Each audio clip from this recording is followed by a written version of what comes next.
Hello mga ma'am, good morning. Today is September 13, 2023.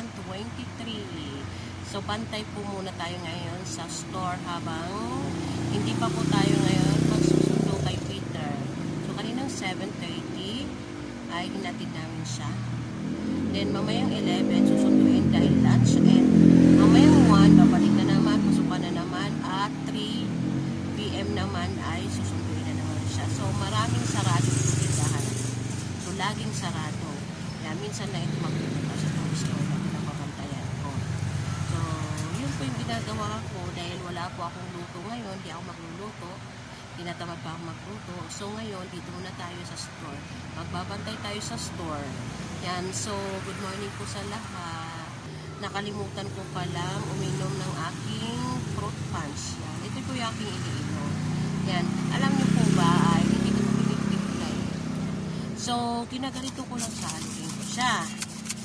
Aalugin ko siya. Si fruit punch po ay 275. Ito po ay green barley. Yan. So, health and wealth po siya. So, alam niyo po ba kung ano binibigay nitong si fruit punch sa ating katawan? So, mamaya. Ito.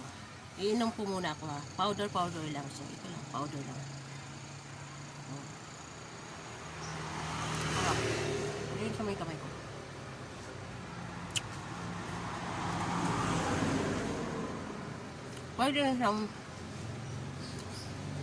Pwede rin siyang timplahin. Yan. So, pag tinimpla po natin ito, hanggang dito. Yung malamig na tubig. Mineral po. Para yung enzymes niya po ay mapunta po sa ating katawan, at kung ano yung mga karamdaman na nararamdaman natin ay papagalingin niya. Yun. So, yun po yun ang nagagawa. So, maganda po ito para sa akin, itong si green barley. Yan. So, kahit ano pong inaalok sa akin mga product na iba pa mang dyan, ay hindi po ubra sa akin. Kasi itong si green barley ay love ko to. Health and wealth to eh. And so, dito ako gumagaling. Ito yung pampalakas ko. Ayan. Panlaban to sa lahat eh. Kahit napuyat ka, yun, ito siya. Panlaban talaga siya. So, yung binibigay sa ating katawan, itong si fruit punch, itong si green barley, ay promote heart health. Yan. Tapos, stabilizes blood sugar. Yan. So, yun. And then, anti-inflammatory effects and pain relief. Yan. So, kapag may sakit-sakit tayo nararamdaman, masakit yung sugat natin, masakit yung bulsa natin. Yan. So, pinapagaling nito ni fruit punch. Okay. So, increase metabolism. Yan. And detoxification. Kapag tayo ay hirap tayo sa pagkain natin. So, itong si fruit punch, nakakatulong talaga ito ng malaki. And improve memory and concentration. Yan. Sa mga bata. Yan. So, pampatalino siya. Pampagana siya ng ating mind, ng utak kapag nagre-review tayo, yung mga nagka-college yan, yung mga high school na yan, kapag nagre-review tayo, so si fruit punch yung kailangan natin. So, yung memory natin, natatandaan natin yung ating nire-review. Yan. Kaya naman sa ganon, nagiging matalino tayo at nagiging alert yung utak natin. Yan. So, itong kailangan natin. Yan. Totoo po ito yan. Sa pag-exam, nag-exam po ng ating mga anak ko, inumin po muna natin sila ng fruit punch ng green barley. So, totoo po ito, yung pampatalino, kumbaga. Itong si fruit punch, itong si green barley, yan. Pinaghalo po ito, may kasama po siyang chia seeds. Si chia seeds, yan. So, ito po, yung lagi kong iniinom, lalo na kapag nahihilo ka, yan, yung masamang pakiramdam mo, ito lang kailangan ko. Si fruit punch lang po talaga. Napakaano po ito sa akin, kaya love ko to. Yan, kailangan hindi ako nawawala ng ganito kasi hindi ako nangangamba sa anumang karamdaman na aking tatahakin na aking mararanasan basta nandito lang sa kasama ko itong si fruit punch. Ayan po. And then, habang tayo po ay nagbabantay ng ating pong store, ay tayo po muna kumain Nagaraya. Yan, si ating manik. Yan. Yan, favorite ko to, si Nagaraya. Favorite ko talaga siya. Pero pala, alam niyo po ba na may iba pang klase nito na bukod sa fruit punch, mayroon pang dragon fruit.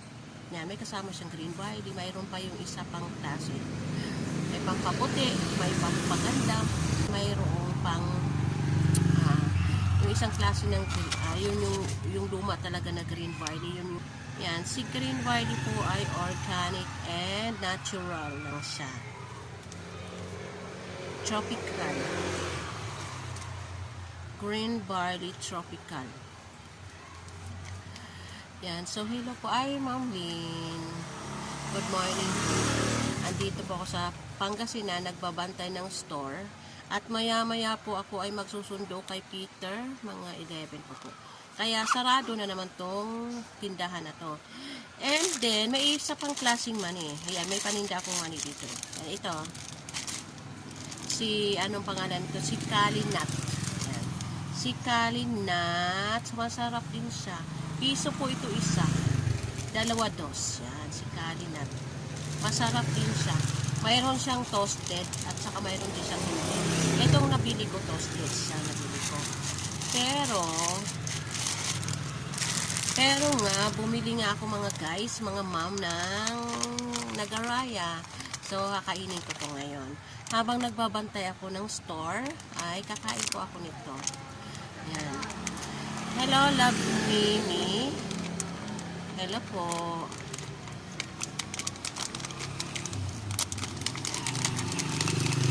Kakain muna tayo ngayon ng ating kahit ng klase, lahat ng kahit na hilaw, kahit yung hindi nilaga naman yun. Gusto ko. Gusto talaga naman yun. Pero, hindi man ako gano'ng matalino. Gusto ko lang. Manok. Kaya anak ko lang. Na-adapt ng anak ko. Ayaw. Yung pinagpupuntos ko yung anak ko, lagi ako mani. Gusto ko mani, ako lang mani. Kain ng mani. Lagi ko makain ng mani.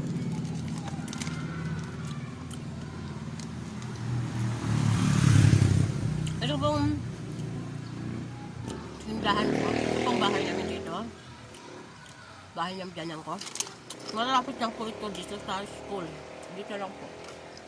As in, tabi lang po. So, dapat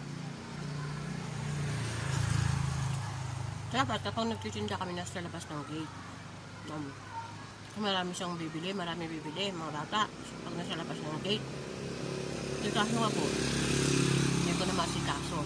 Dahil patid sundo ako kay Peter. So, lagi lang siyang tutulak-tulak ko. Lagi ko ilalabas, paasok naman yung paninda. So, dito na lang, sa loob na lang. So, sa loob na lang siya.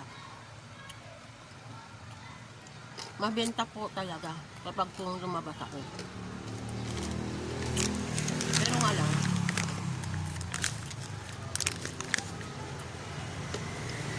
tama rin kasama ko kasi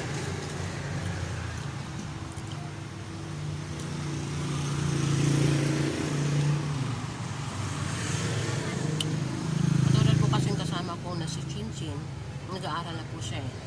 Kaya, ito lang talaga yung paninda namin. Nag-aaral na po siya. Yung kinukuha niya po ay na course ay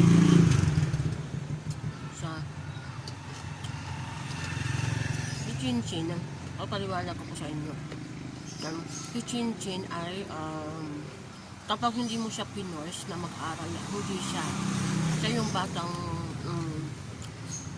ayaw niya na mag-aral. Pero ang sabi ko sa kanya, pinipili ko siya na mag-aral ka. Sabi ko, habang bata ka pa. Sabi ko sa kanya, kasi para may kinabukasan ka. Yung mga kapatid mo, nakapagtapos. Tapos ikaw wala. So, hindi naman natin masabi na matutulungan kanila balang araw. Sabi ko gano'n. Kasi paano kung nag-asawa sila? May kanya-kanya na kayong buhay. So, alang naman aasa ka sa kanya. So, mas maganda na mag-aral ka talaga. So, pinapurse ko po talaga siya. Sabi ko, kanya, kahit na ako na gumawa ng assignment mo, tutulungan kita. Sabi ko ganun, basta, sabi ko mag-aaral ka lang para sa iyo rin yan, para sa kinabukasan mo. Sabi ko ganun, hanggat nandito ka. Sabi ko ganun, mag-aaral ka lang, mag-aaral. Kasi sarili mo lang naman makakatulong sa'yo. Yun, kaya lagi ko siyang pinuforce talaga. Tapos pinuforce ko siya na makipagkaibigan sa mga classmates niya kasi nga mahihain siya. Tulad na lamang nung una naming pa-enroll doon sa school niya, the orientation nila. Ang sabi niya sa akin, iniwanan ko siya kasi nga orientation, so kasi ilang oras din naman ako maghihintay doon kung ano. So sabi ko sa kanya, iwanan na kita, umuwi ka na lang pagkatapos at magpa-enroll ka na rin. Abang sabi ba naman sa akin, nagchat-chat siya sa akin, sabi niya dapat daw hindi ko siya iniwanan at dapat daw nasa ano lang daw ako, nasa labas, nasa gate na lang ako. Sabi ko naman, hindi ka naman bata, sabi ko ganun, para bantayan pa kita. Sabi ko ganun, makipag-ibigan ka, makipagkwentuhan ka. O sabi ko pa nga sa kanya, binihiro ko po siya, sabi ko sa kanya, kausapin mo yung sarili mo, sabi ko ganun sa kanya. So yun, ayun ma'am, kailangan yung katulad ni Chinchin na baka ay papalakasin niyo po yung kanyang loob. Yan. So, ano talaga siya, at saka pag inutusan mo siya, kailangan talaga ipaliwanag mo sa kanyang gusto. Kasi nga, pag hindi mo pinaliwanag sa kanya ng gusto, wala yun. Wala yan, kailangan isa-isahin mo sa kanya, ipapaliwanag. So, siya yung batang ganon, na kailangan maisa-isa mo siya. Pagpaliwanag, halimbawa nun, nung kahapon lang, sabi ko sa kanya, madaling araw yon. Sabi ko sa kanya, itapon mo to. Pero magkasama yung, kasi luma na yung, bulok na yung papaya. Bulok na yung papaya, pero yung doon sa may papaya, sa lagayan ng papaya, tuloy tayo doon sa kwento kay Chinchin. So, may kasamang 2 perasong bawang na buo, at isang sibuyas, at yung papaya nga po na bulok na.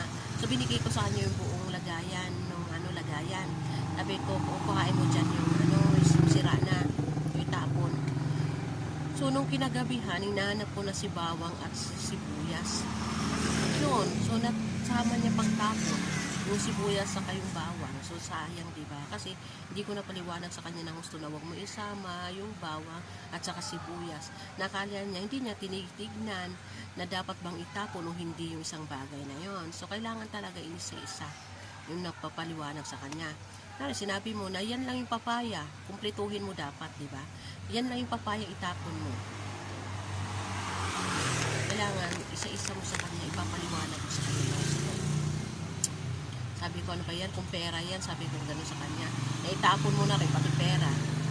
Sabi ko.